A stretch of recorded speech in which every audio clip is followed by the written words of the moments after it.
Brought to you by the EveryDollar app. Start budgeting for free today. This is the Ramsey Show, where America comes to have a conversation about their money, their profession, and their relationships. We're so excited to have you with us alongside the incomparable, the Natalie attired George Kamel. I'm Ken Coleman. The phone number to jump in today is 888-825-5225, 888-825-5225. It's Friday, George, and, welcome home. It's good to be back. You and the crew have been at Entree Leadership Summit. Leadership Summit, our signature leadership event, always fun and just a joy. So let's get right to it, shall we? Alex is in Seattle, Washington. Alex, how can we help today? Thank you so much for both of you taking my call. And I'm sorry if I sound a little nervous. I'm 60 years old. I'm being quiet fired from my job. And I don't know if I'm going to be able to find work. And so I'm trying to figure out what my next steps could be. What do you do right now? I do. I work for a home care agency, and I do billing, payroll, scheduling, and I hire.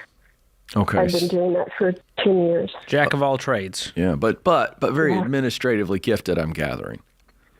Yes. You see details and checklists, and you go through them like a lawnmower, right? I do.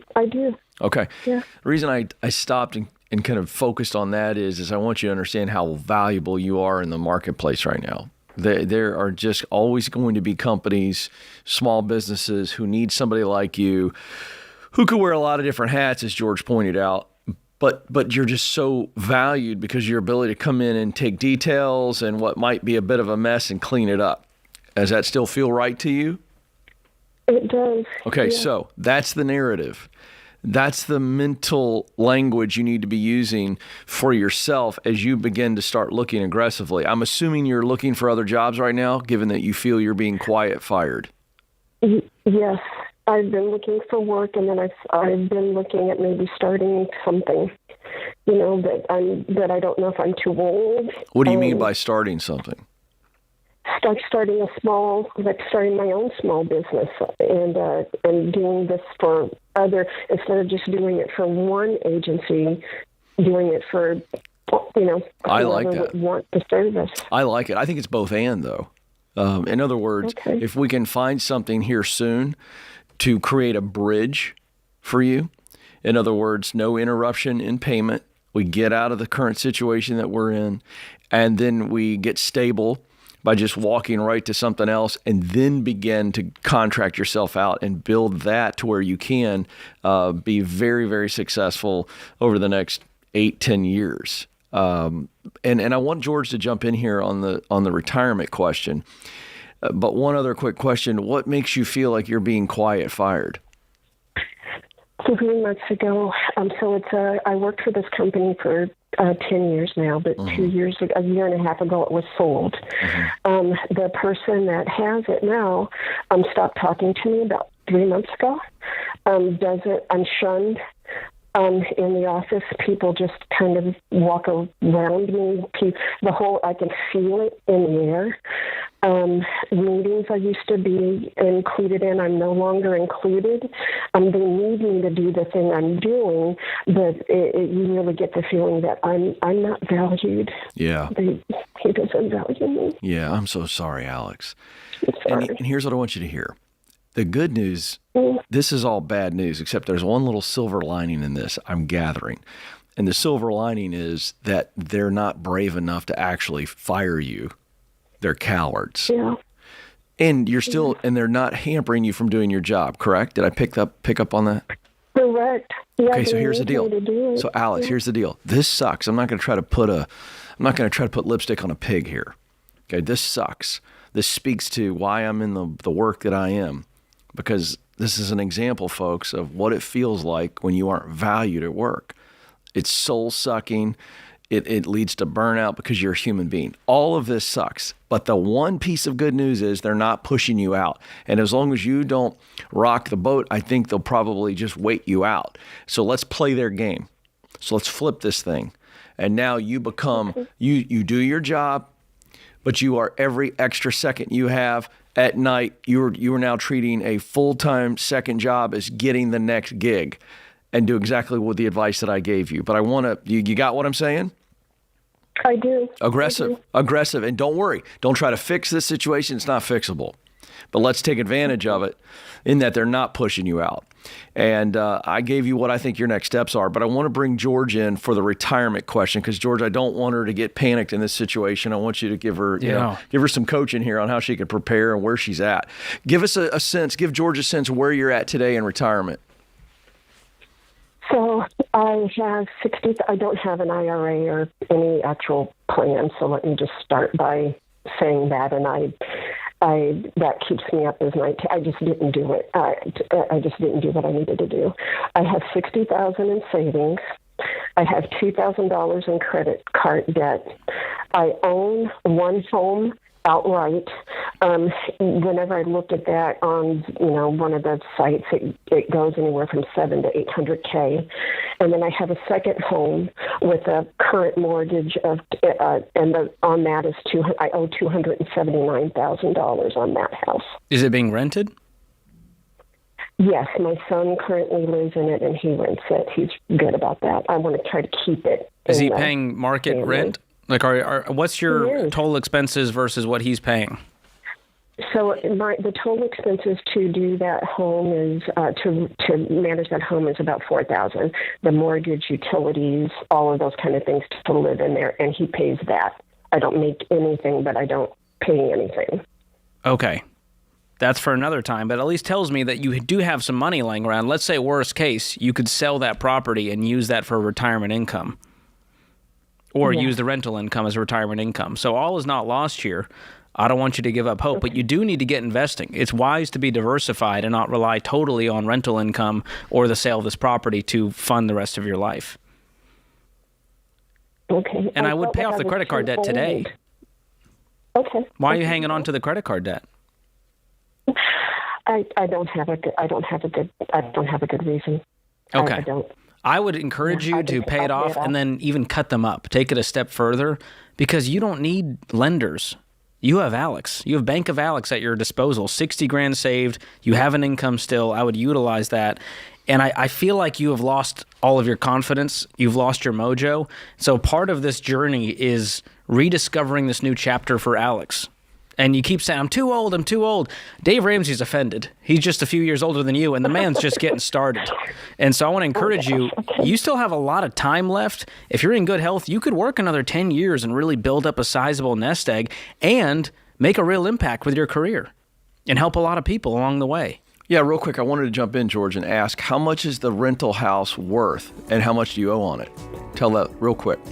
I owe $279,000 on it, and when I look at that, it's anywhere from $400,000 to $500,000. I bought it when I was older. Amazing. So you're a net worth millionaire, Alex.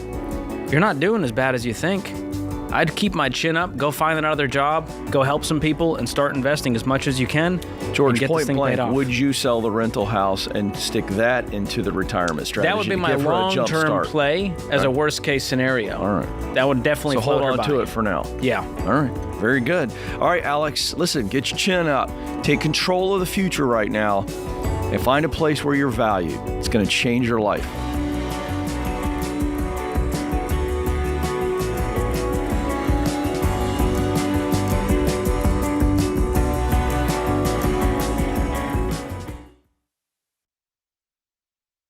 All right, Dave, you have some strong opinions.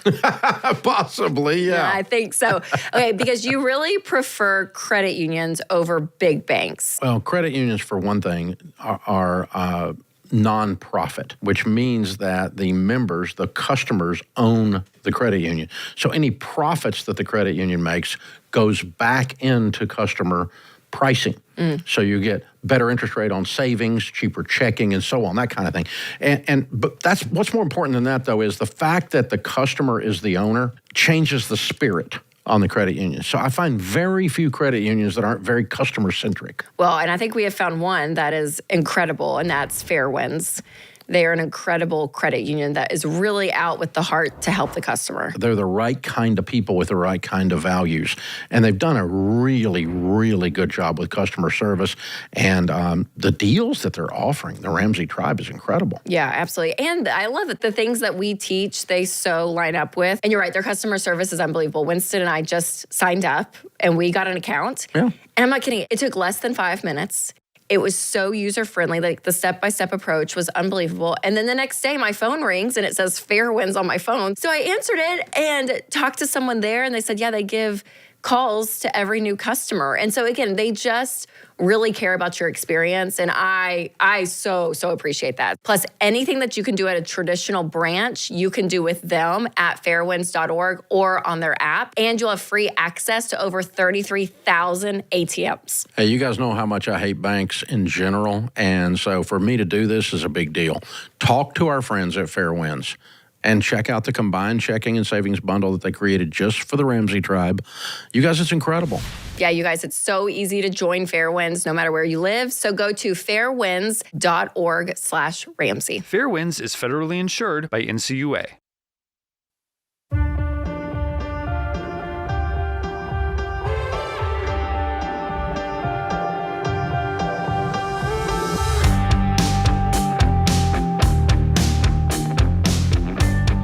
All right, Daniel's next in San Antonio, Texas. Daniel, how can we help today?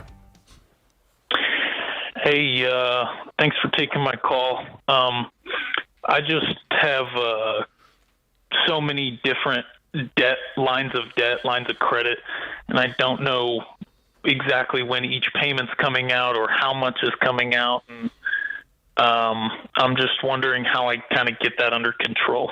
All right. Well, you're in the right place. George loves tackling multiple lines of credit, don't you, George? I love it. It's like trying to untangle fishing line for you. That's a reference I don't understand, but I imagine it's difficult. That's what I know. I get It is. I get the vibe. My guess is you're better at this than that. Yes, thank you. Yeah. I'll stick to lines of credit. There okay. we go. So, Daniel, how long of a period of time has this been happening? Is this years, or was this a sudden life change that caused you to go into all this debt?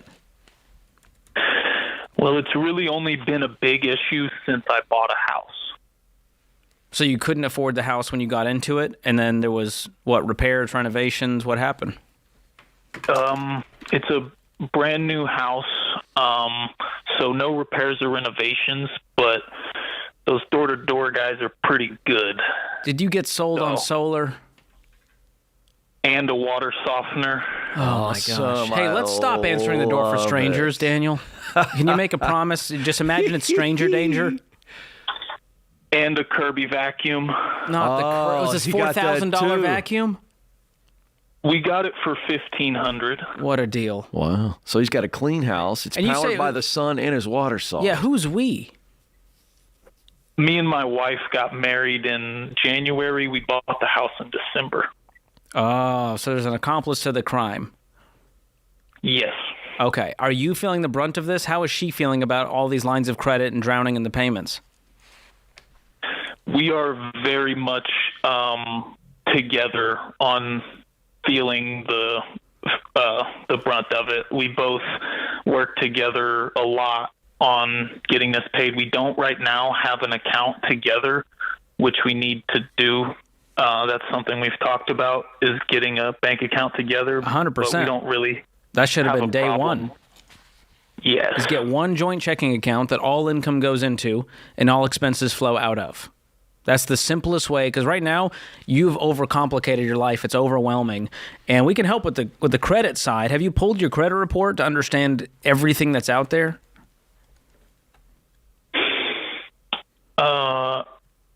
I'm not sure I completely understand. I don't think I have. Okay, so the credit report will show you every single line of credit, what is owed, who holds it. So that's going to be your homework. And go to this website, annualcreditreport.com, and you can pull your credit report from the bureaus.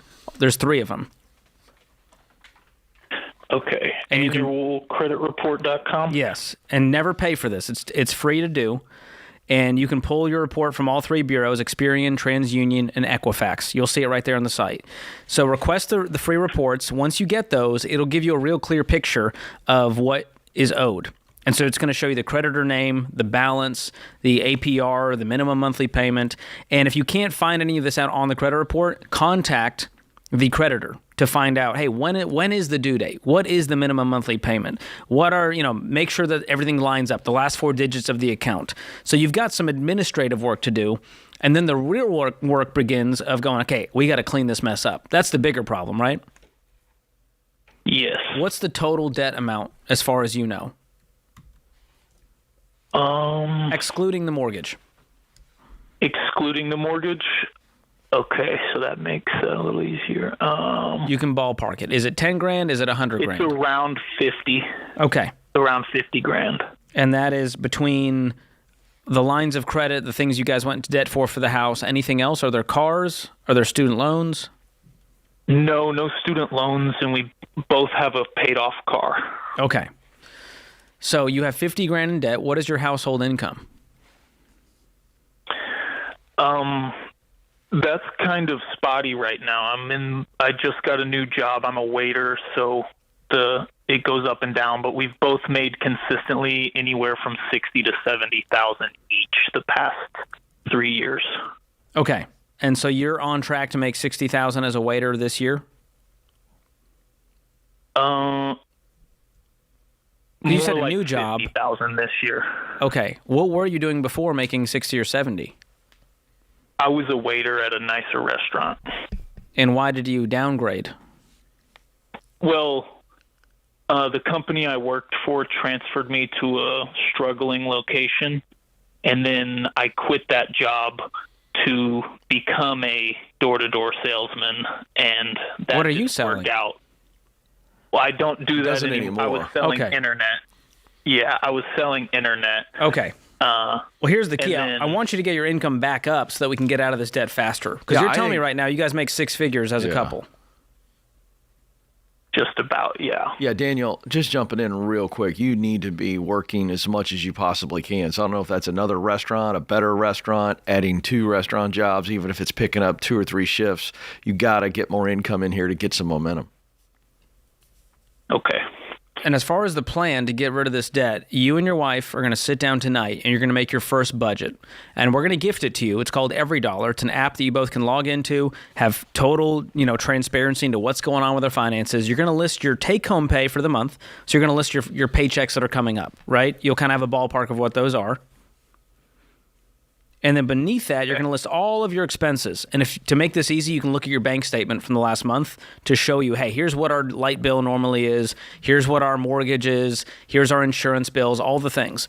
And then what you're going to do is judiciously cut every single thing that you do not need for survival.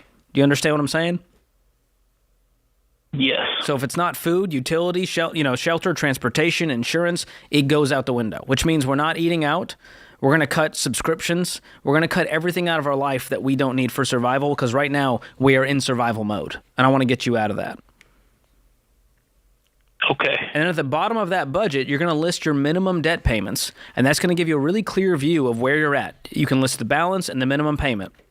And then you're going to follow what we call the debt snowball method, where you systematically knock out the smallest debt first while making minimum payments on the rest. And that allows you to do something you haven't been able to do in a long time, which is just focus. Focus on one thing at a time. Okay. Do you guys have any savings right now? We used it all while I didn't have a job.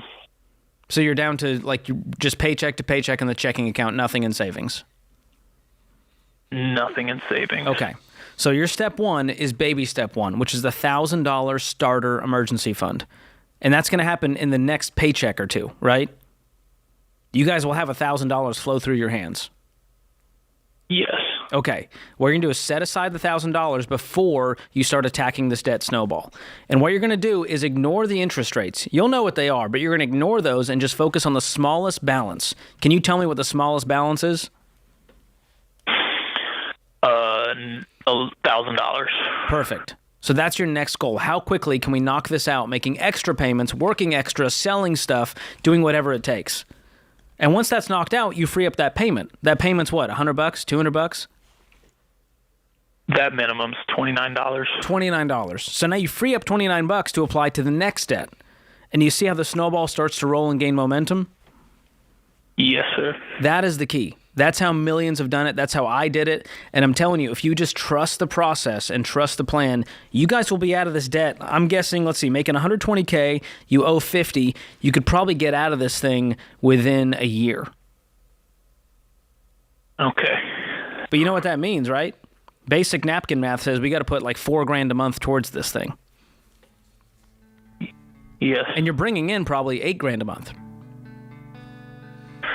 So you see the game here, it's to find as much margin as we can by spending less and making more. And so every month, come hell or high water, we're going to throw $4,000 at this debt because we want to be done with this within a year and not be a married couple 10 years down the line still in crippling debt. So hang on the line. We're going to send you EveryDollar Premium to help you guys through this, and also Financial Peace University so we can walk with you, give you the financial literacy and the tool to apply it with that budget. We're rooting for you, man. I like that you pulled an old phrase out. What's that? Hell or high water. I'm not even sure you understand it. I think there's water and fire involved. There is. That's all I know. And neither one are good choices. I like that. You got to make something happen.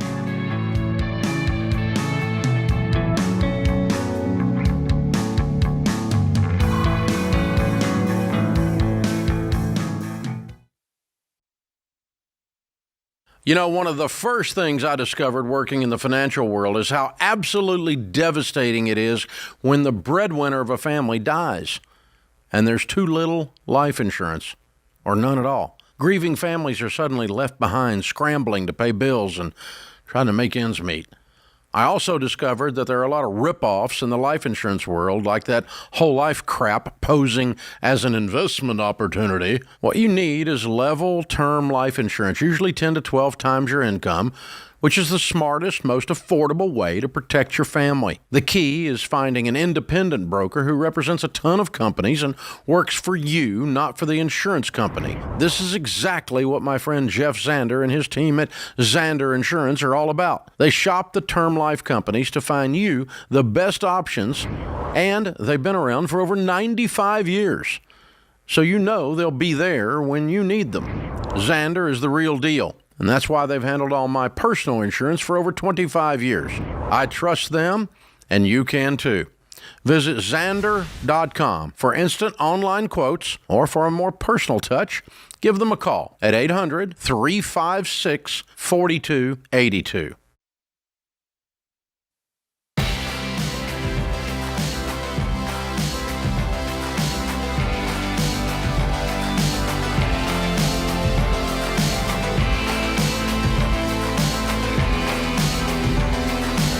Hey, how many of you out there are tired, exhausted about the paycheck to paycheck style of living? You just want to get out of it. The hamster wheel is just wearing you out. If that's you, you got to listen. This is an opportunity, low effort, but high return. It's a free budgeting training this month. You're going to learn step-by-step how to make and stick to a budget. Using EveryDollar, you can get all your biggest budgeting questions answered in the live Q&A. This is free, folks. Sign up for free at everydollar.com/webinar, everydollar.com/webinar. This is the way to kind of just kick the tires and take the pressure off and actually learn how to do the one thing that will change your financial life. So check it out. We'd love to see you there. Joe is up next in San Diego, California. Joe, how can we help? What's going on? Thanks for taking my call. You bet. Might be a loaded question, but pretty much, is it appropriate for me to ask an employee about their personal finances, try and dig into it to understand what to pay them in the situation that I did buy this person's book of business in exchange for them having a job, steady income? All right, before we dive into that, and I'll defer to George on this one, but I'm curious, is there not a market value range of salary that you already aware of? And then are you asking this question in the context of that? In other words, you know the range of what the market says you should pay somebody with his experience or his or her experience and skill, or are you just sticking your thumb in the air? So I have a general idea, and it's a lot less than what they're getting paid right now. But I also know that they have a lot of personal debt from their business line that we purchased. I know the person as a friend. Now we're just work colleagues. There's not really too much friendship. But the answer is I do know. Okay. But it's kind of the struggle to keep a good workplace and make sure that they are, in a sense, taken care of also. Because I'm weaning them off right now. I'm weaning them off being used to be able to live frivolously. Mm-hmm. When you said you bought the book of business, did you write them a check? How did that go down? No, so I actually acquired it for free. So it's actually, we had a document drafted that pretty much gave us the book of business in exchange for their employment guaranteed for 6 months. What do they get out of this? So they get a job, essentially. They get a job. He's getting paid off the bottom line. He runs one of our branches. We have 2 branches. It was a big plus for us in terms of going from probably 300 to 400,000 for this year to probably $1 million plus in revenue. So there's a big benefit on our end. And unfortunately, he ran his business into the ground culturally, financially. So that's where we came in compliance-wise. They didn't get the insurances they needed because of losses. So you swooped in and said, hey, I'll take over and I'll give you a job. And that was the agreed-upon deal. Yes. Okay. I'll tell you how we view this at Ramsey, and we never look at someone's personal finances to figure out how much we're going to pay them. The only reason we do a budget in the interview process is to make sure that what we pay them is enough for them to live. And so that gives them an out to say, hey, listen, I'd love to take this job, but I can't afford to. We don't want people going to debt because they took on a job. So we don't do it to say, well, they need $10,000 to live. Let's pay them $10,000 a month. I think that's a different situation. So I would not base it on how much debt he has. I would base it on the value that they are bringing to the organization and what the market rate is. Because what you don't want is for them to get underpaid to where they go, well, I can go elsewhere and make more, but I'm in this contract and stuck in this purgatory with handcuffs on. Because that's not going to create a great employment situation for them, which is only going to hurt you in the end. Yeah. So give me a ballpark of what you think this role would get paid. What would you pay someone else to run a branch if you hired from the outside? 75 to 80,000 base hourly with some bonus based off performance. Great. What were they paying themselves before you bought their business? It's hard to determine. I went into their numbers. They were pretty much paying themselves out of the business, him and his fiance, anywhere from $15,000 to $20,000 a month or more on big months. And you're telling me that was a poor choice based on how this business was run? He was overpaying himself. Overpaying themselves, taking on debt they didn't need. Spending out of the business, haven't paid taxes in 3 years. So he owes back taxes for that business for the last 3 years. Wow. Something like he's mentioned, like 20-something thousand. But you're telling me $80K is market rate to run a branch in your field? Yes, I'd say that'd be the higher side, with his experience and his repertoire and being able to handle sales and logistics. Okay, but that's a big gap. So is it going to be on him to say I can't take this job, because it sounds like he has to take it based on the agreed upon contract? He doesn't have to. So he doesn't. We don't essentially.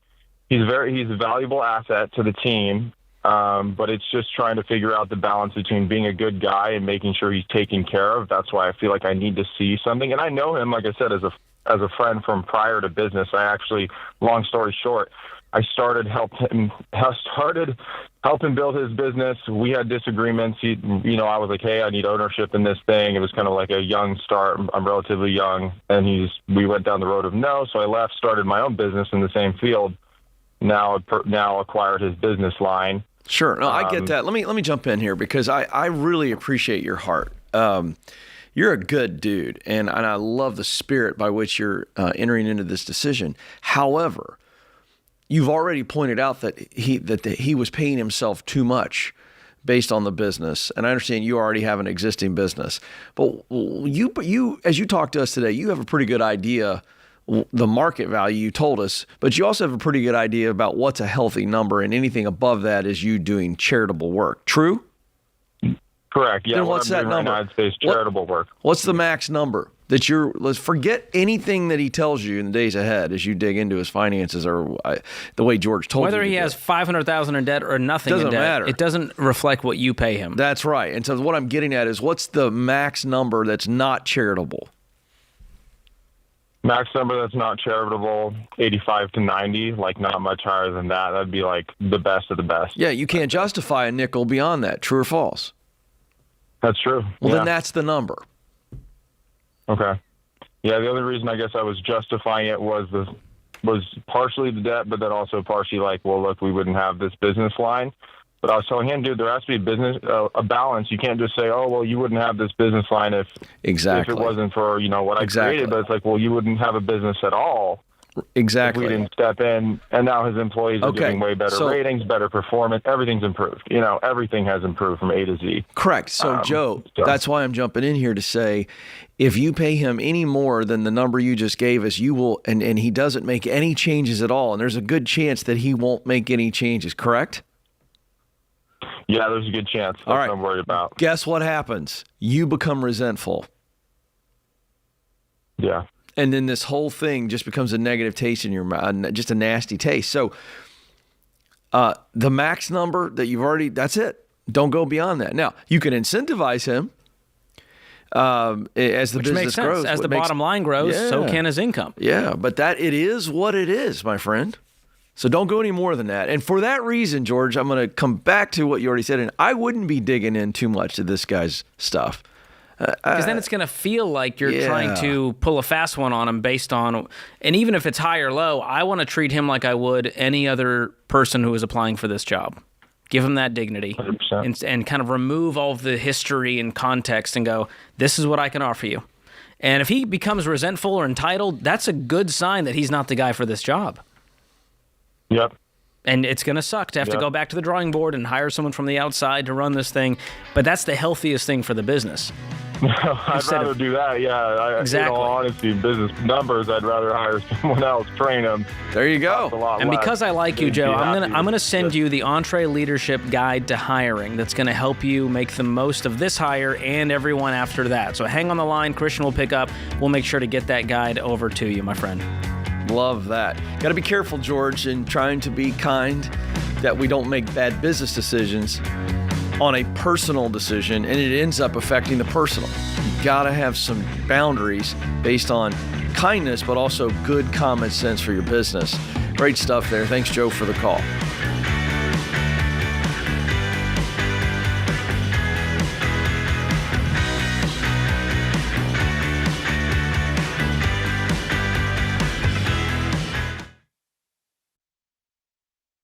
Okay, you guys, 54% of Americans say it's a challenge to save on groceries without sacrificing quality. That's why I'm thrilled to tell you about Aldi. Aldi gives you simpler, better food choices that can save your family nearly $4,000 a year. From the daily essentials to organic produce, fresh meat, and more, Aldi has what you need at prices that won't bust your budget. So stop paying more and start shopping smarter at Aldi, where you'll save with the lowest prices of any national grocery store. Find a store near you today at aldi.us. That's ALDI.us.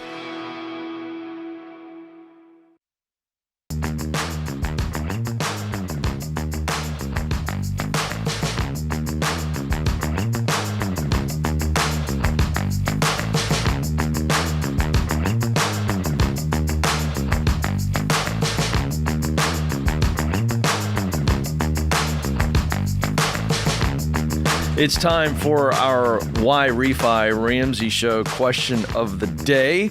If you're buried in defaulted private student loans, you're not alone. You can reach out to Why Refi to see if they can build a custom plan to help dig you out. Visit whyrefi.com/Ramsey today. That's Why Refi.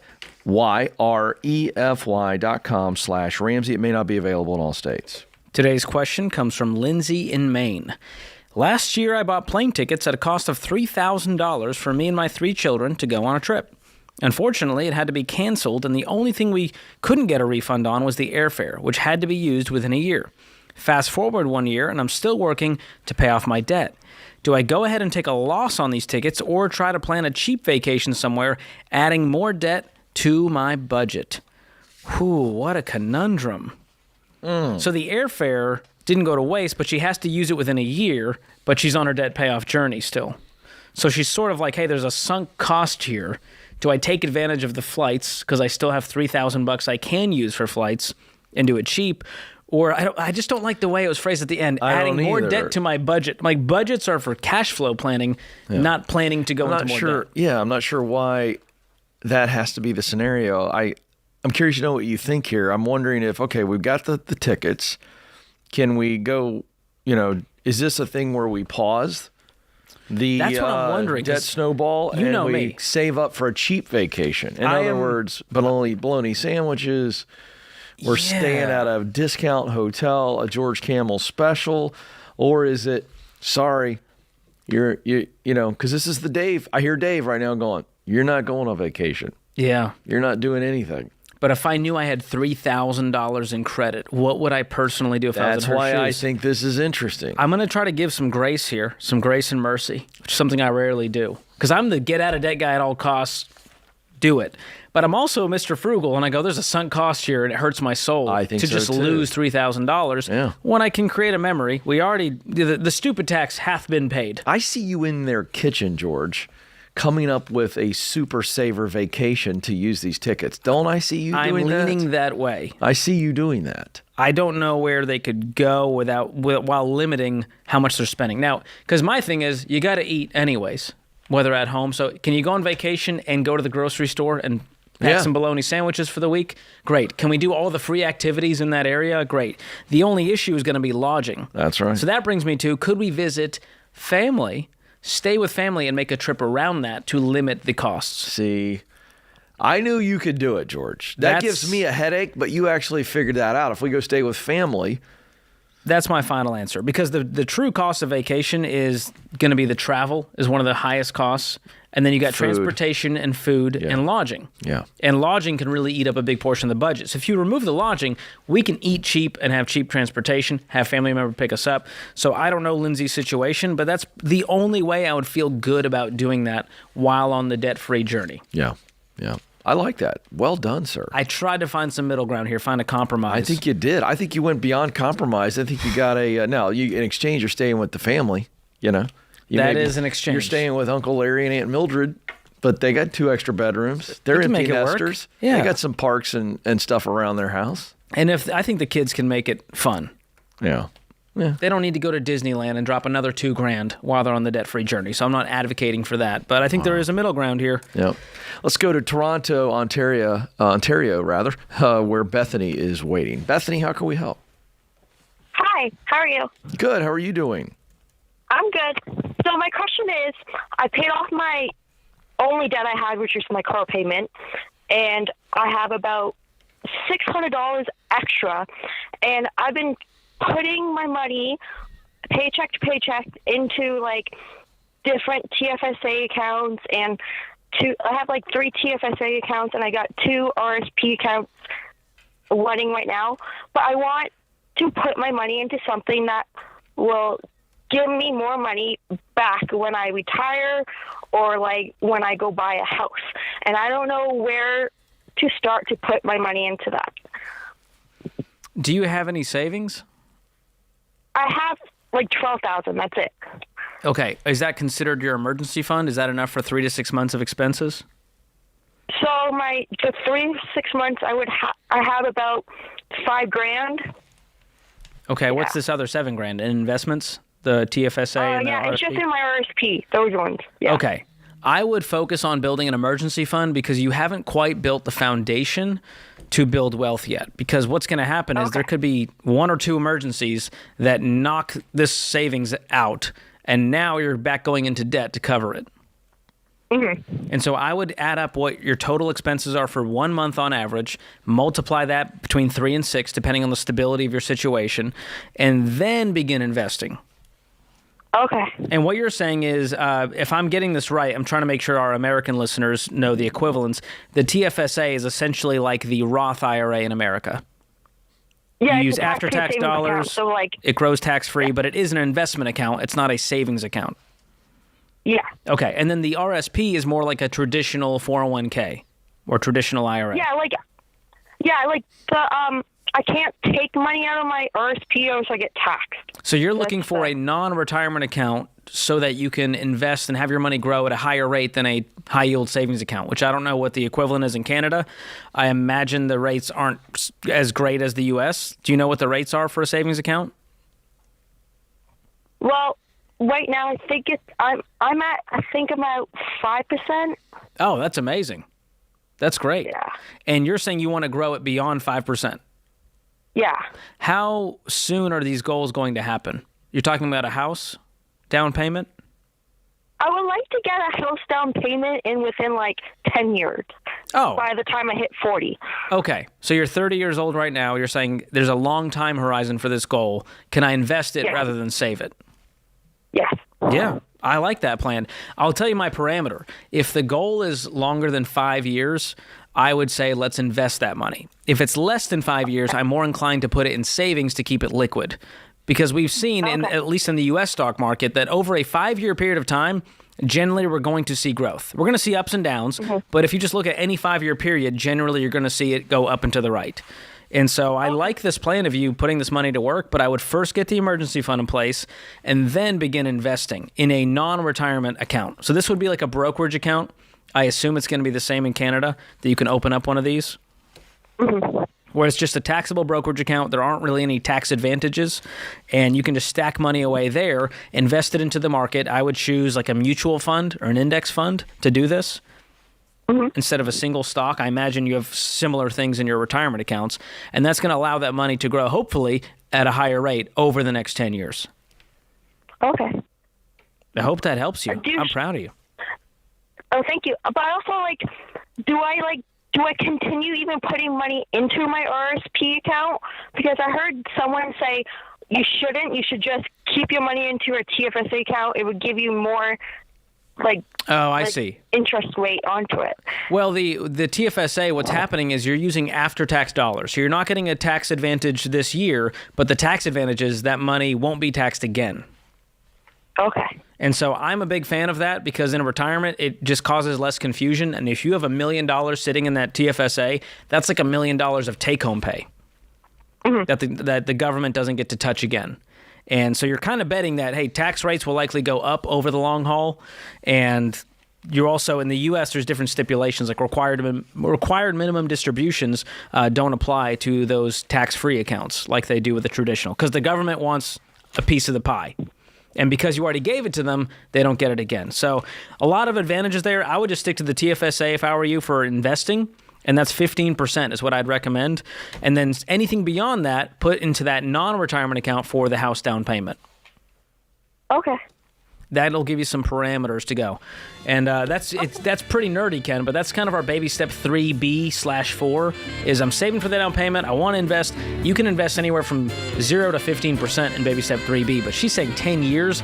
I do not want her pausing investing for 10 years. I agree, and I think that number could change, the 10 years, right? I'm assuming she was on her own on that deal, so I don't know. Double income. So hopefully she can get that down payment a lot sooner than that. Who knows what homes in Canada will cost 10 years from now. That's a scary thought. So true.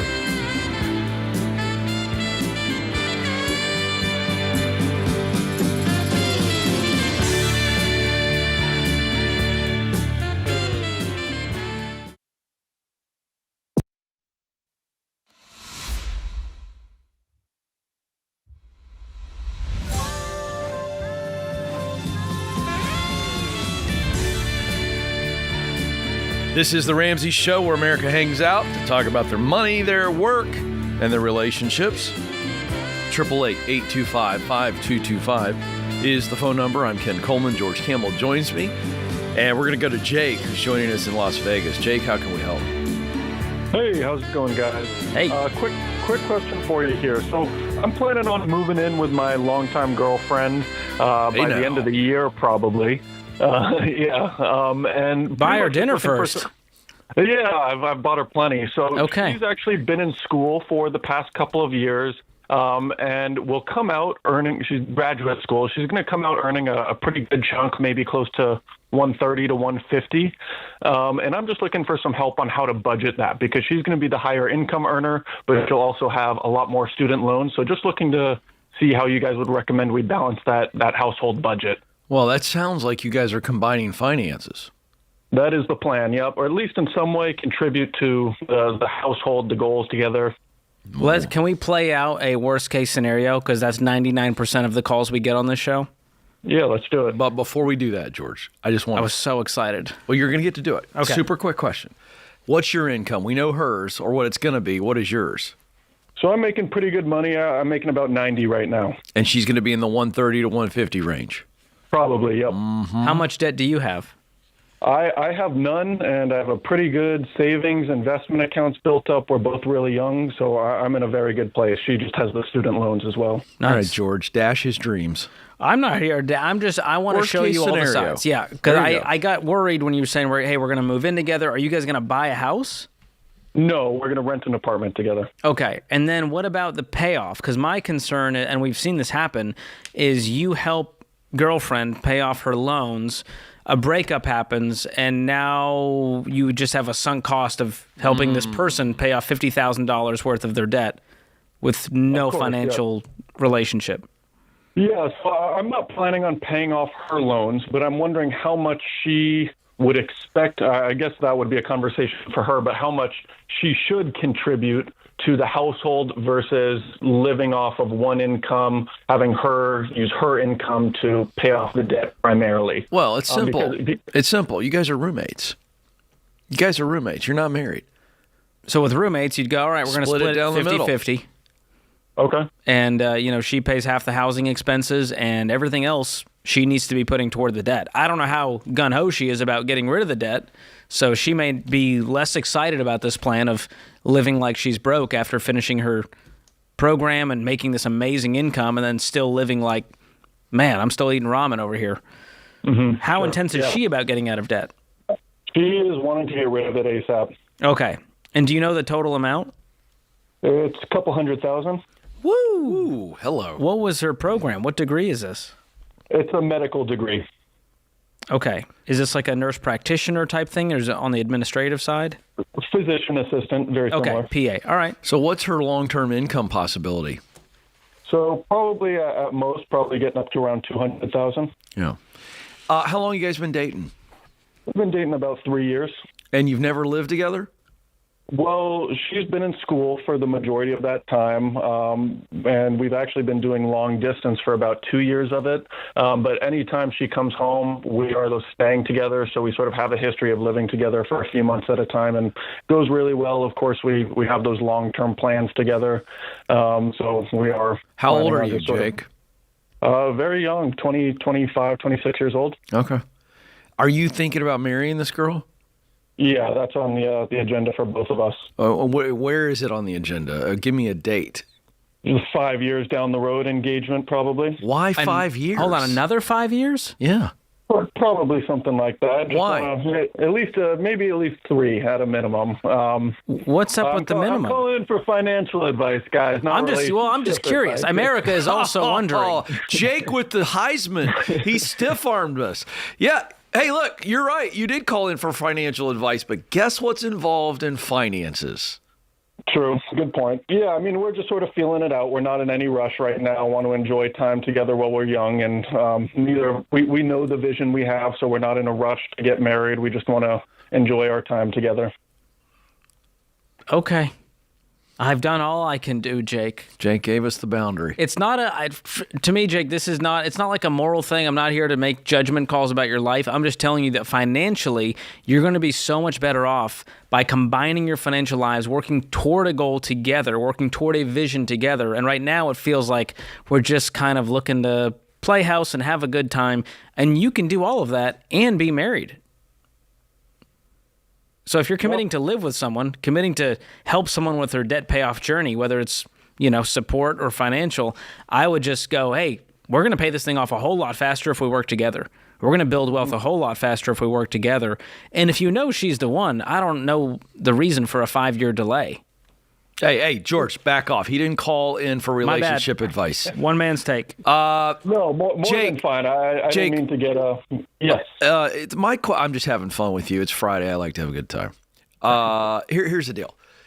I hope she's on the same page as you, because with the plan that you've given us, there's a good possibility she starts making really good money as a PA, and you guys aren't combined finances, so you don't get a say, and she starts to get a credit card here or a car payment there. That's why I'm saying that's why we like the marriage play on this. If we know it's a foregone conclusion, it just makes a whole lot more sense. And if not, you're going to have some real boundaries financially in order that it doesn't hurt you relationally. Do you understand what I'm saying? Yeah, that makes sense. Yeah. So I would, because if I'm girlfriend, I'm going, hold on, I got hundreds of thousands of student loans. You want me to pay half of? You can cover all the bills just fine on your own. I want to focus on my debt payoff. Can you take on the brunt of the bills? Mm-hmm. Boom, red flag, resentment. Yeah. That's kind of how I see this playing out, because that's how it happens in real life. And she makes more money than you, pal. Or she's going to. Should she be paying more of the bills? Should it be based on income? So that's sort of what I'm getting at, is because we are both on the same page financially. I'm a very financially conscious person. She knows my attention and dedication to just building a future for myself and for ourselves there. So she wants this paid off. She wants to contribute towards the household. So I guess a big question of what I'm asking is, with this future we're both envisioning for ourselves together, marriage aside, we'll table that for the time being, but how much do you think? Is it at this point 50-50 split, or with those plans to marry down the road, should it be maybe I do 60, she does 40, and we'll let her tackle more of that debt, knowing that that's going to be the plan? Oh, that's so goofy. Do you hear how goofy that sounds? It's 50-50. It's what I said 7 or 8 minutes ago. I haven't changed my mind. Have you changed your mind? Right. No, although I'm just picturing you saying, hey, you make 40% more than me. I think you should pay 40% more of the bills too. I'd like a video of that. You could send it to me so I have something to watch when I get bored during the day, because that's going to be fun. Yeah, that could go viral, Jake, if you film that scenario. Yeah. All right. Fair enough. Well, thank you guys for the help. Best of luck. Yeah. He's in Vegas. Just go down to one of those little Elvis. Seriously. There's a wedding chapel on every corner. It's kind of like a church in the South, There's just wedding chapels everywhere. God bless. Get her a ring, man. Yeah, we're going to put that off. We're going to talk about our future together. He said, marriage aside. We're going to put that one. We're going to talk about our future. We're putting marriage on. The one thing that actually legally means we're together. We'll put that aside. God bless, Jake. Hey, guys. I didn't call for relationship advice. Back off.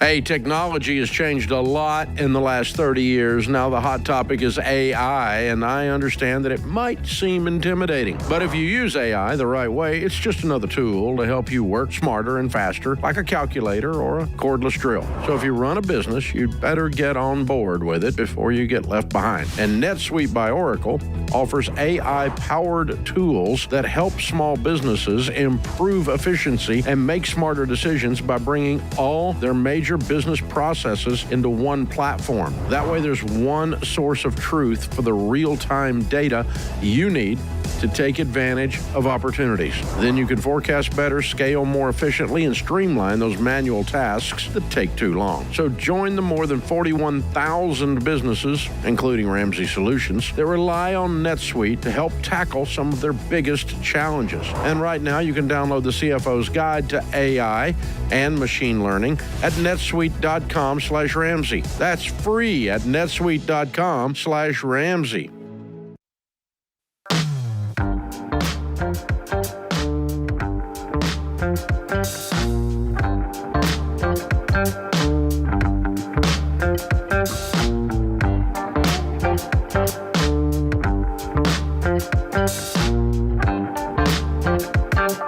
Let's go to Zachary in Los Angeles, California. Zachary, how can we help? Hey, thank you guys so much for taking my call. The issue that I'm having, it's actually more of a moral dilemma, and I'm looking for some guidance from you guys. Hello. We lost you. Zachary? We do not have a moral dilemma. We have a technology dilemma. I was so excited. I was too. I love those. Let's see if we can get him back. Yeah, maybe the guys can get on the line with him, see if his line can get... out. The pipes are clogged, apparently, on the phone. Is that right?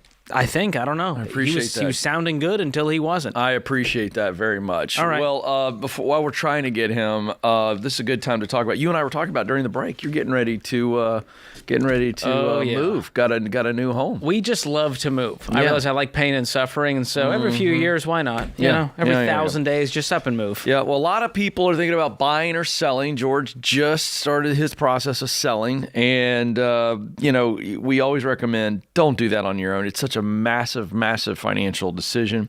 We want to make sure that you understand what's going on in the market and the latest trends. Make sure that you understand them. The median home prices, for example, George, went up slightly last month to about $430,000. More homes are on the market, nearly 1 million. That's the highest since 2019. So there's no longer an inventory issue. The average 15-year fixed rate rose to 5.9% last month. So the point is if you're financially ready, don't worry about what's going on in the market. But we want to make sure that you know what's going on in the housing market trends and get some free tools to help you buy or sell. And we've created a wonderful website for you, RamseySolutions.com/market, RamseySolutions.com/market. All right, let's see. We got him. Look at that. You see what I did there? I help people out with some good real estate information, and in the interim, we got Zachary back on the line. Smooth. Zachary with the moral dilemma. Are you there? Hey, yeah. Can you guys hear me? Well, that's so good. All right, lay it out. George and I have our fake robes on, our judges' robes, and powdered wigs. What's going on? I appreciate it. So about a year and a half ago, I got quote unquote recruited into the insurance industry. As I'm sure you can guess, it's the whole life insurance industry. And I graduated from college in 2023 and just graduated from grad school about a couple weeks ago. Congrats. I'm a full-time college basketball player, as well as working part-time. I got married in August. And so my moral dilemma is a little bit unique because this industry has done a lot for me financially, but the more that I've listened to you guys and the more that I've just grown to learn the financial industry as a whole, the more I am struggling to sell a product that I don't necessarily believe in. And did you ever believe in it? What caused the turn? I got a cold DM on Instagram about a guy that played sports in college and does sales, and I was like, oh, that should work for my situation. And my managers allowed me to do it part-time, and I really got to kill it when I was working full-time. And I didn't have a great understanding of the product at all. I just knew it was sales, and it became lucrative. And so it was one of those things that was difficult to step away from, and especially getting married, I'm not sure. But what caused you to go, I have a different understanding of this product now? Why do you think it is a bad product? I just listening to you guys, if I'm being completely honest, I was pretty naive. When I started, I just knew it was sales. I knew it was insurance. You're getting told by all these people that it's helping people. It's a product, it's cash value, it's building, it's an investment. So you're learning from people that don't know, and then you learn a different side and you do research. And so that's where it was really kind of more difficult for me to sell. And the kicker is I'm actually leaving in 3 months to go to Europe with my wife to go play professional basketball. Nice. And so congrats. Thank you. So it sounds like you can't do this anymore then. It feels like this is your out. I mean, why not just leave and not do whole life anymore? And that's really the quote unquote dilemma is is it something that because the earnings potential through the summer is so high, and it's just so conflicted with do I provide for my wife and I versus what do we do? Yeah. So Zachary, let me put the question to you. Okay, because you actually said this at the beginning of the call, and I paraphrase here if I can remember how you said it, but you said, is it a moral dilemma, or I have a moral dilemma because I'm selling a product that I do not believe in? So you tell me, is that immoral? Yes or no? It sounds pretty immoral. It's not so much that it's immoral. It's not like you're selling an illegal product. You're not selling drugs. Okay. Yeah. So I don't think it's immoral. And that's why I'm putting it to you that way. But let me put it this way. Do you think that you can thrive, and I mean not just financially, thrive mentally and emotionally when you are selling a product that you don't think is a good product? Yes or no? It's becoming more difficult too. And I want to just preface it by saying I'm super blessed with an incredible wife, an incredible faith, an incredible family. So it's like I am so blessed in my life, and I never take that for granted financially, relationally. And so I just like the work that I've been going, especially the last month since I've been done with school and basketball and trying to get back into it full time, has been much more difficult this year than it was last year. Right. And why is it difficult? Because of that little voice in your head that it's eating away at your soul. So the answer to the question is not for George and I to answer. The answer's for you to answer. What's the answer? Say it. Yeah, just to be done. Be done. And here's what you're good at, Zachary. You're not good at selling whole life. You're good at serving people. Yeah. And so you can use that skill to go sell something else that you do believe in. That might be insurance. There's a lot of types of insurance that we do recommend that you can feel good about, and there's types that we don't. And so I would go find something that you feel good about selling in the financial space, in insurance, or maybe there's something else out there for you entirely, and this was just a fun thing you did for a little while to make ends meet. When do you leave for overseas to play ball? Yeah, most likely the middle to end of August. And that was also kind of the other part of the question is like, what does it, like what, I don't know if there's advice or what does it look like? Because it doesn't really feel like, to me, it makes a lot of sense to make a career change. I agree. And so the next question is financial for me. Do you start getting paid already on the contract for the overseas team, or is that not? No, I won't get paid until probably September. And so that's the thing is, how much money do you need to stay afloat between now and getting paid in September? I mean, need is, I don't need, I guess, quote unquote, need any money in terms of like we've set up pretty well. I mean, we have great. About it. The thing for me is we don't need anything. You're saying, is your wife working? You have income and savings that can support you guys if you quit insurance cold turkey today? Yeah, we do. Yeah, then go do some side projects. Just if you're just looking to bring in some cash, just go do something. You're in this really interesting season, man. What are you going to make as a professional basketball player? Not a lot in the first year. It's usually $2,000 or $3,000 a month, but there's no expenses either, and so it's right. No house, your house, a car, food. So I would walk away then from this whole life stuff that you don't feel good about, and enjoy these next few months. That's all you got. It's going to be over like that. If you want some extra spending cash, go do something that's just super part-time and easy. You know? Yeah, for sure. Yeah. Hey, question, and you may not feel comfortable telling me, and that's okay. Where'd you play ball? Yeah, I played at Point Loma Nazarene in San Diego, as well as Seattle Pacific in Seattle. Good for you, man. Well, man, that's exciting. You're going to have a season of life, a young married couple over in Europe playing basketball. That's not a bad gig, you know, and hopefully you stay healthy and can start cashing in on a big contract or so, and go for it, man. But do what's right. That's the thing, and you're determining what's right. I don't get to tell you what's right. Yeah. That makes a lot of sense. Yeah, so good man. Appreciate the call.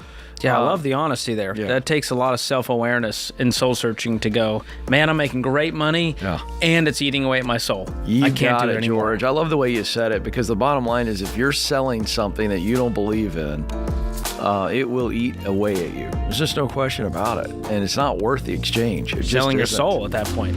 That's not just whole life. Yeah, really good stuff. All right, George, I'll explain to you what basketball is. And, alley-oop, that's a move. Okay, you got that one. Very nice. All right. Keep it up, buddy.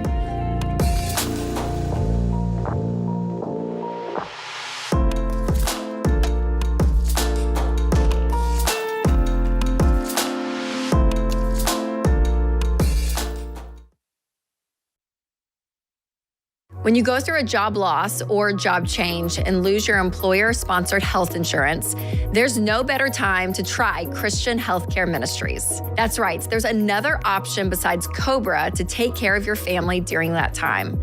Because if you didn't know, the cost of COBRA has gone up a lot in the past few years. And CHM is an affordable, biblically based alternative to health insurance. So do your own research.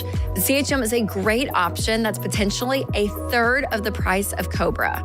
It's a health cost-sharing ministry that's helped hundreds of thousands of families like yours take care of over $11 billion in medical bills since 1981. And the support you get from CHM goes beyond helping you pay for medical bills. Members become part of a family that prays for them when they have a medical event. Try getting that with Cobra. So if you're going through a job loss, life change, or just want to explore other options to save on healthcare, CHM might be perfect for you. CHM programs start as low as $98 a month. So find out more at chministries.org/budget. That's chministries.org/budget.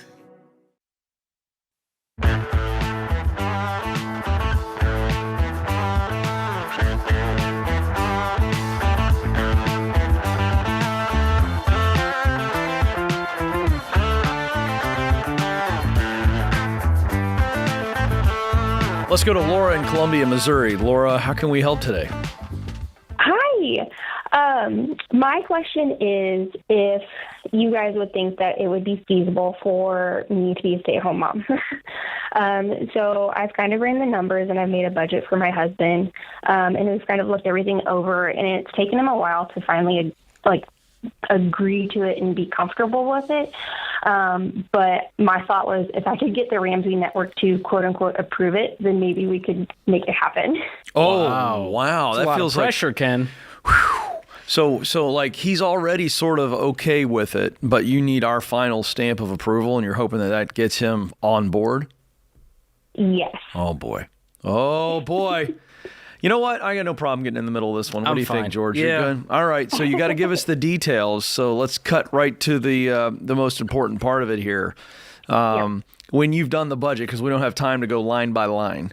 So when you do the budget, what does that show us? And we're looking for what surplus do you have after you've paid all the bills, and then tell us what baby step you guys are on. Again, kind of give us a quick picture there. Yep. It's tight, but it's very, very doable. So the reason why I'm still employed is so that I can get my pension. So I'm almost 5 years vested with the state. And then after that, that's whenever we were looking for me to be able to stay home. So we have a 2-year-old and an 8-month-old, both 20 months apart. And so line by line, he makes about $1,200 a week. And so it would be tight, but we could do it. How much tight? Like what would be left over? Probably $200 to $300. Okay, and I can't remember if you told me. I apologize. What baby step are you on?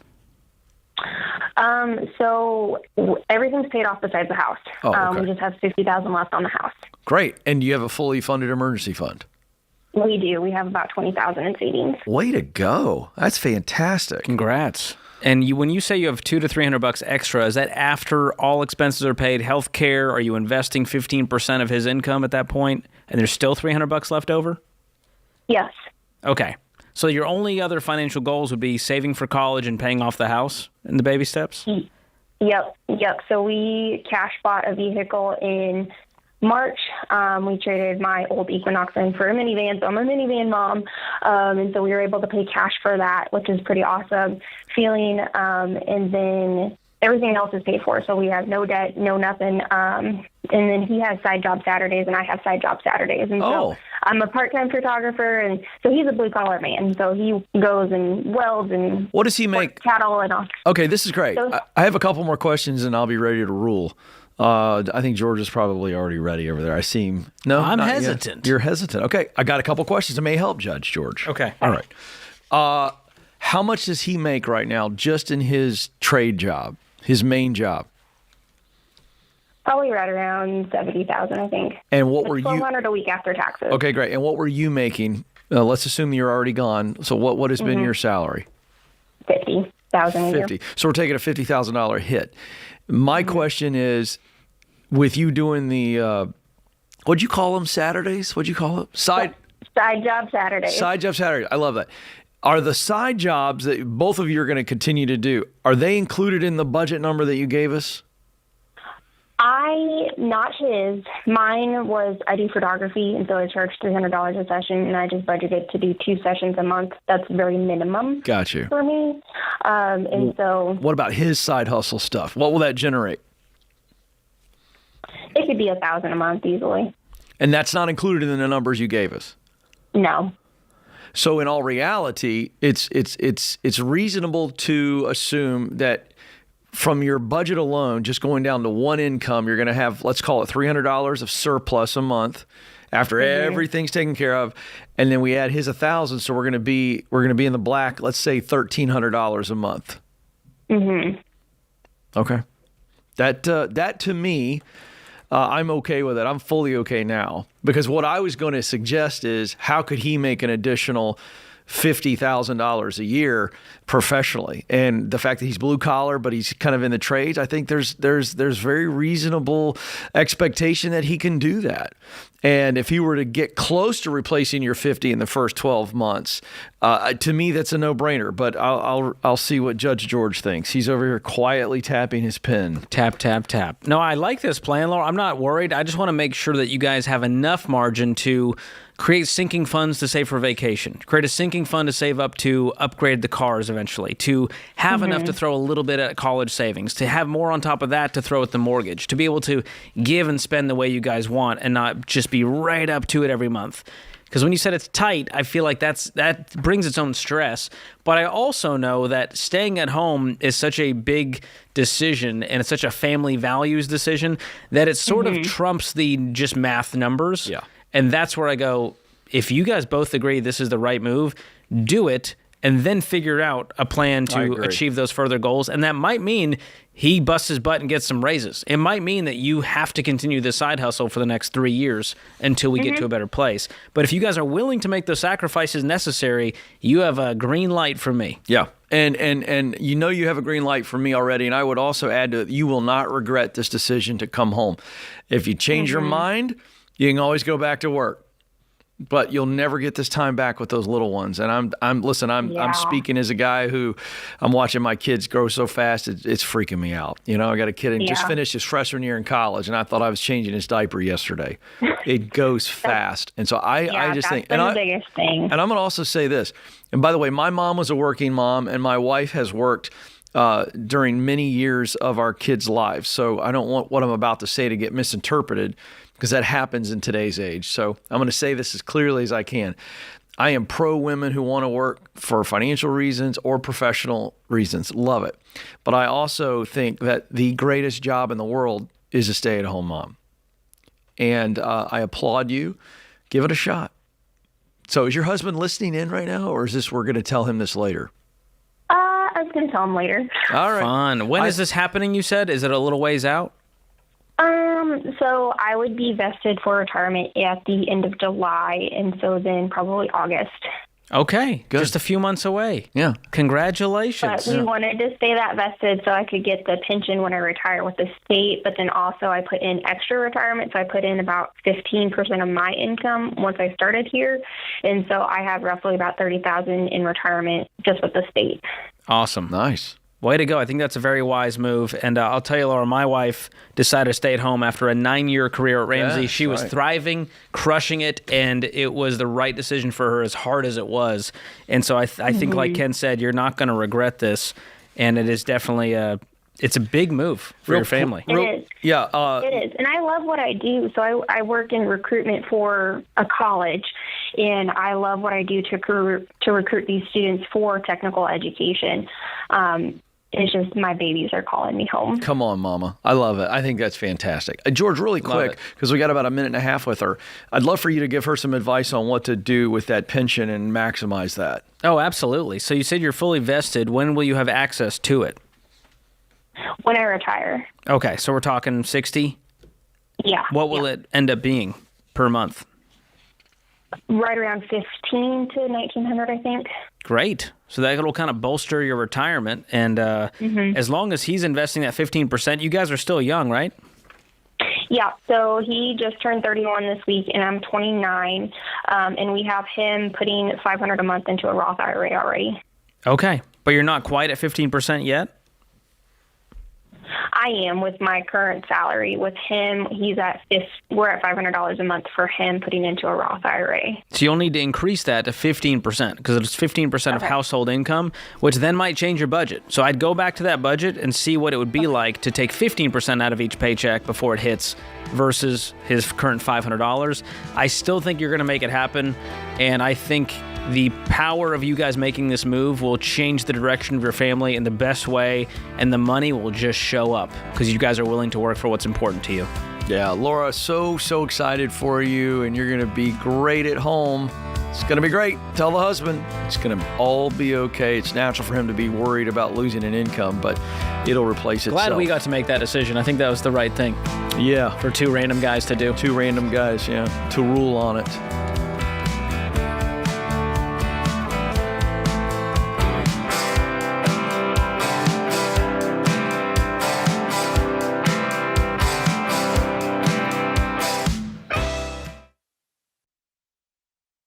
Rachel, do you ever get these sketchy text messages that are like, hey, you need to update your address and verify so we can get you the package you didn't order? Yes, I have, George. Sketchy, and never trust them. And that's why we recommend Delete Me. They help with that. Yeah, they do. Delete Me actually goes in and removes your information from data broker websites, and it is an incredible service that everyone needs. And there's a lot of shady companies out there that solely exist to sell your personal data to bad guys. And that means your info, like your email address, your home address, your kids' names, your name, everything is just out there for scammers and spammers to find. So much. But Delete Me will delete your data, hence the name.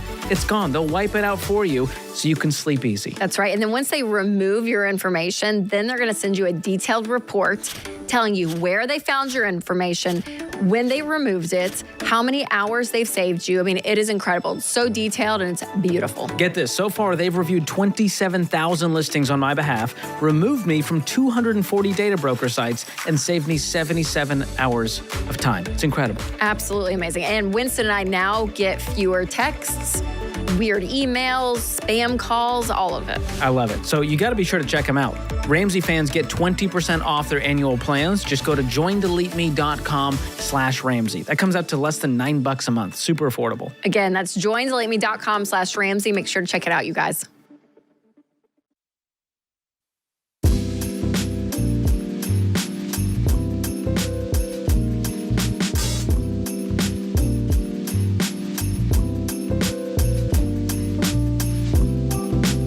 All right, folks, thanks so much for being a part of our audience. We do this for you, and we need your help. You know, the show is continuing to grow, new audiences.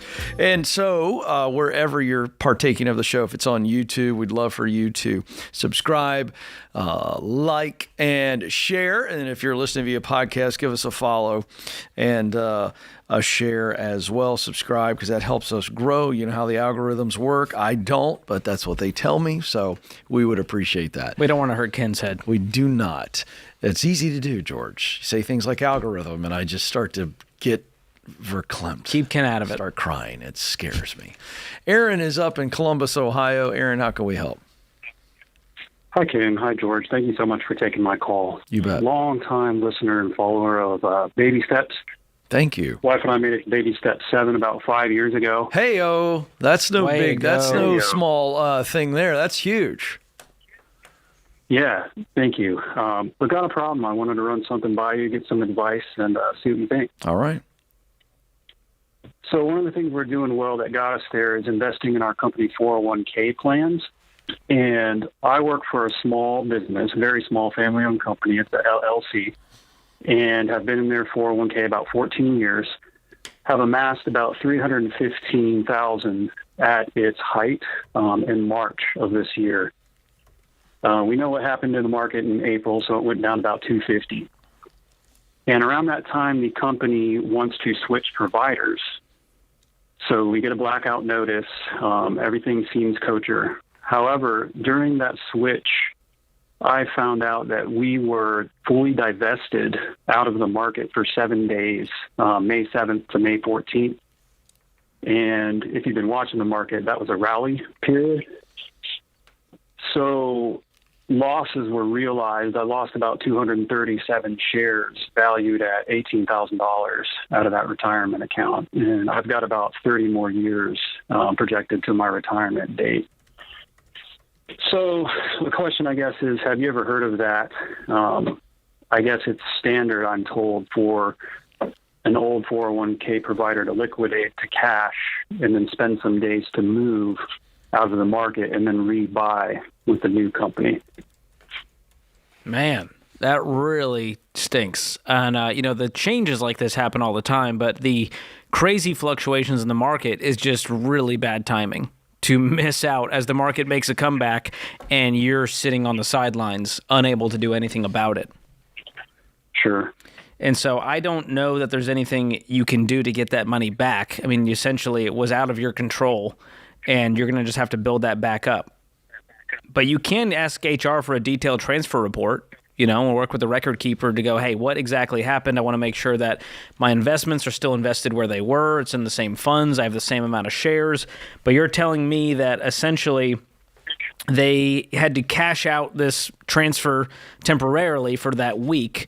And when they cashed it back in to buy the same amount of shares, you bought less shares because of the price, or what? Exactly. The price went up about 6%.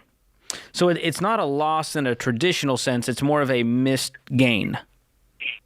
Correct. And that unfortunately is just part of the risk of any kind of 401k provider transition. And so you can talk to your employer. I doubt they're going to do anything, especially as a mom and pop kind of small company. They're not a giant corporation where they're going to go, we're going to cover any missed gains that happened because that's on us for changing providers. You guys had nothing to do with that decision. But I don't want you to spend too much time reeling over this because you guys are doing so well that it's such a small part of your world at this point. Sure. Yeah, I appreciate that. We did talk to the employer. In fact, this happened in 2017 as well, but it was only 15 shares and about $800.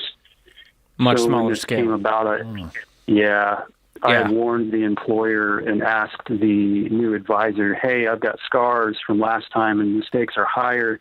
Can this be avoided? And it wasn't avoided. And when I followed up, the response was, sorry, that can happen. That's unfortunately what I thought the answer would be. I doubt they're going to be like, well, let's just write you a check for $18,000, Aaron, for your missed gains. Sure. We're so sorry. I wish it worked like that, but it's just one of those snafus, and the timing could not have been worse. But it's a good reminder to not pull your money out of the market because the stats are pretty wild, Ken. If you missed, the best 10 days of the market because you were spooked, you thought, hey, it's going to go crashing. Well, you're going to really miss out on gains on the other side. Yeah. When the comeback does inevitably happen. But, man, it's pretty rare that this kind of stuff happens. It's not every day that employers are just switching 401k providers, especially going a whole week with that money not sitting in any investment account. But it's just part of the reality of an employer retirement plan. You don't have all the control. That's right. Yeah, it stinks, but you got to move on. So, you're okay. This is not a devastating play for you. And it does stink, though. So sorry about that. Yeah, I will grieve with you on that one. Yeah, absolutely. That one stings. Ruby is up next in Washington, D.C. Ruby, how can we help? Hi, I was wondering if I should sell my home. Okay, tell us more. Why are you wondering about selling your home? So I am over the 25%. I'm currently at 42%. I have a debt of $34,919. Total monthly income is $6,360. Mortgage is $2,660, and including utilities, it would be $2,990. Okay, we can remove utilities from that. I'll clarify the parameter. It might help your numbers. I'm not sure yet. So the 25% parameter is, again, just a parameter. So if it's 27%, it's not like, go sell your house today. The goal is just to have enough money left over to fund your other goals, like investing 15% of your household income, putting away some money for college, paying off the home early, going on vacation, upgrading the cars, yada, yada. So the after-tax 25%, that is before any other deductions like your healthcare premiums, your 401k contributions. So are you factoring that in right now? Only the health insurance, which is about $220 a month. Okay, so if you subtract the $220 from that, that will help your 25%. And are you doing any investing right now, or do you have this debt to pay off? No investing. I have the debt to pay off. Okay. And what kind of debt was that? Did I miss it? This is consumer debt. Okay. Is that combined or is that one debt? No, that's all combined. That was the 34,000 number you gave us? Yes. Okay. All right. So if we take out the health insurance, you're likely maybe slightly under 40, still not a great position. So what I would tell you is this: selling your home is a very expensive transaction. And so I would not encourage you to do that unless there was no hope in sight that you were going to get your income up and your expenses down. So what are you doing for work? Or is this a sole income for the household? Is it just you? No, this is me and my husband. Okay. And what does the upward mobility look like in your careers? Because if we get your income up, that changes these numbers drastically. Yeah, I would say in about just this year, I should be getting about a 7% raise.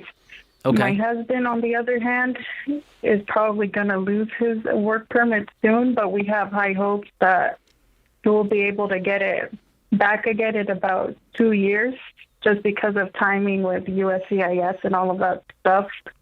So what does that mean? Is he going to go without income for 2 years? It's possible. Then you definitely can't keep this house. What happens if he loses his income today and it's just on you? That mortgage becomes 70% of your take-home pay, right? Yeah. The only thing I can do, because he brings in $2,400 a month, is I can rent out rooms that I have. I don't have any kids yet. That doesn't feel sustainable. This isn't good. And I wouldn't trust. Listen, I don't care who's in the White House. I don't trust the government to move on time about anything. So the 2 years could stretch into who knows what, throw you guys into a real tough situation. I absolutely would sell the house and rent cheap. You guys are in flux because of his work permit. Correct. I would really think about this long and hard. And if it's a surefire thing, he's going to lose his income. There's just no way we can keep living like this. So even if your rent is the same, there's still a lot less risk and less expenses that go along with being a renter versus a homeowner. So you might need to delay that dream a little while longer until we get some stable income, like $10,000 a month to afford a $2,500 payment. That's the math.